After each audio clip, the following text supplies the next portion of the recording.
भारत पाकिस्तान के बीच जंग जैसे हालात के बाद अब भारत का एक प्रतिनिधिमंडल वैश्विक दौरे पर गया है। इस प्रतिनिधिमंडल का लक्ष्य भारत की बात को वैश्विक पटल पर रखना है। भारत किस तरह से बीते कुछ समय में आतंकवाद से जूझ रहा है और किस तरह पाकिस्तान इन आतंकवादियों के लिए एक सुरक्षित पनाहगाह बना हुआ है। भारत अपने इस प्रतिनिधिमंडल से दुनिया के हर कोने में अपना संदेश पहुंचा रहा है। वैसे तो सभी नेता बखूबी भारत का पक्ष रख रहे हैं, लेकिन शशि थरूर ने कोलंबिया के ऑपरेशन सिंदूर में पाकिस्तान के पक्ष में अपनी बात रखने का समर्थन किया है। आइए समझते हैं पूरा मामला। दरअसल भारत का प्रतिनिधिमंडल वैश्विक भ्रमण पर है। इस दौरान ये प्रतिनिधिमंडल दुनिया के अलग अलग कोने में अपनी बात पहुंचा रहा है। कांग्रेस सांसद शशि थरूर ने ऑपरेशन सिंदूर के तहत भारतीय सैन्य हमलों पर कोलंबिया के हालिया बयान पर निराशा व्यक्त की है। भारतीय हवाई हमलों में सटीकता के साथ आतंकवादी शिविरों को निशाना बनाया था, लेकिन बाद में कोलंबिया की सरकार ने पाकिस्तान में हुई मौतों पर संवेदना व्यक्त की। इस दौरान शशि थरूर ने कोलंबिया की राजधानी बोगोटा में कहा कि हम कोलंबियाई सरकार की प्रतिक्रिया से थोड़ा निराश हैं, जिसने आतंकवाद के पीड़ितों के प्रति सहानुभूति जताने के बजाय भारतीय हमलों के बाद पाकिस्तान में हुई जानमाल की हानि पर हार्दिक संवेदना व्यक्त की है। भारत ने पाकिस्तान में आतंकी ठिकानों को निशाना बनाया है। भारत की कार्रवाई आतंकी ठिकानों पर एकदम सटीक थी। भारत ने ऐसे स्थानों को निशाना बनाया जहां आतंकियों को ट्रेनिंग दी जाती थी, जहां से भारत के अंदर आतंकी भेजे जाते थे। We are here looking for understanding. We want Colombia, the government and people of Colombia, the parliament of Colombia, the think tanks and idea makers and shapers of Colombia to understand what we have just been through. And if they have that understanding, we are confident we will have their sympathy and support, which we also hope to get.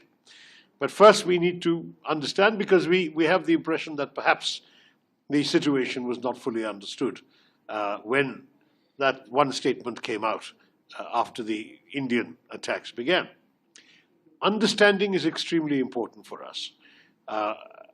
We are a country which really has been a force for constructive progress in the world.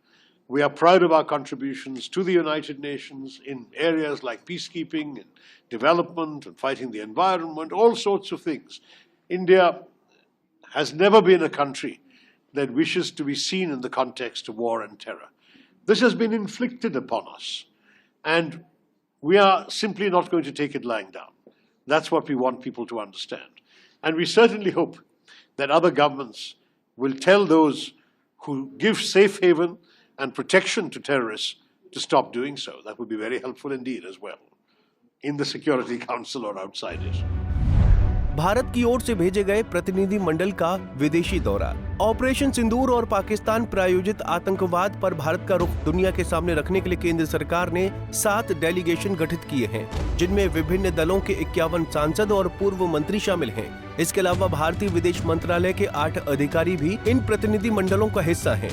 इस प्रतिनिधि मंडल की खास बात ये रही कि इसमें हर प्रतिनिधि मंडल में एक सदस्य मुस्लिम है। इस प्रतिनिधि मंडल ने भारत की बात को विदेशी मंच पर बेहतर तरीके से रखा है। भारत की ओर से भेजे गए इस प्रतिनिधि मंडल ने पाकिस्तान में पनप रहे आतंकवाद को मजबूती से सामने रखा है। साथ ही भारत की ओर से पाकिस्तान में मौजूद आतंकी ठिकानों पर की गई कार्रवाई पर भी भारत ने अपनी बात रखी है।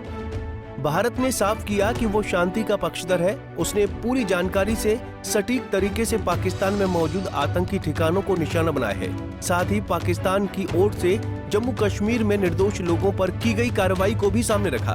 भारत की इस यात्रा से विश्व भर में एक संकेत गया कि भारत किस तरह से इस्लामिक आतंकवाद से जूझ रहा है।